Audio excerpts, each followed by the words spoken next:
আজকে আপনাদেরকে দেখাবো বিকাশের স্টেটমেন্ট কিভাবে বের করবেন। প্রথমে চলে যাবেন হচ্ছে বিকাশের অ্যাপস এর মধ্যে। বিকাশের অ্যাপসে যাওয়ার পরে আপনার পাসওয়ার্ড আপনি দিবেন। আমি আমার পাসওয়ার্ড দিলাম। পাসওয়ার্ড দেওয়ার পরে তারপর হচ্ছে আপনি এখানে চলে যাবেন। এখানে লেখা আছে যে দেখেন স্টেটমেন্ট। আপনি স্টেটমেন্টের ভিতরে ঢুকবেন। তারপর হচ্ছে স্টেটমেন্ট রিকোয়েস্টে যাবেন, নিউ স্টেটমেন্টে যাবেন। এখানে যে ডিটেলস সহ স্টেটমেন্টে ক্লিক করবেন। লাস্ট 180 দিন দিবেন বা অথবা 30 দিন দিলেও চলবে, কিন্তু 180 দিন দিন। যাদের 30 দিনের উপরে স্টেটমেন্ট আছে 180 দিন দিবেন, বা 30 দিন দিলেও চলবে। তারপরে কনফার্ম দিবেন। এখানে কনফার্ম করবেন। কনফার্ম করার পর আবার ব্রেকে চলে যাবেন। এই যে দেখেন এখানে পেন্ডিং আছে।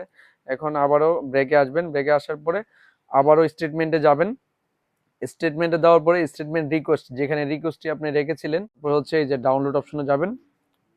স্টেটমেন্টটা ডাউনলোড করবেন। আপনার বিকাশের এখানে সিমের নাম্বারটা দিয়ে দিবেন আপনার। যেমন আমি আমার সিমের নাম্বারটা দিয়ে দিচ্ছি। ওপেন। এই যে দেখেন আমার স্টেটমেন্ট কিন্তু চলে আসছে। 180 দিনের স্টেটমেন্ট চলে আসছে। আমার স্টেটমেন্ট অনেক বড়, যেহেতু প্রতিনিয়ত অনেক লেনদেন হয়, সেক্ষেত্রে অনেক বড়। পরে থ্রি ডটে চলে যাবেন। থ্রি ডটে যাওয়ার পরে শেয়ার অপশনে যাবেন। শেয়ার অপশনে যে আপনি হোয়াটসঅ্যাপে যাওয়ার পরে হোয়াটসঅ্যাপে গিয়ে আপনি কাঙ্ক্ষিত যে কোনো হোয়াটসঅ্যাপ নাম্বারে আপনি চাইলে নিয়ে যেতে পারেন। খুব সহজ সিস্টেমে স্টেটমেন্ট বের করা। তো আশা করি সবাই বুঝতে পারছেন।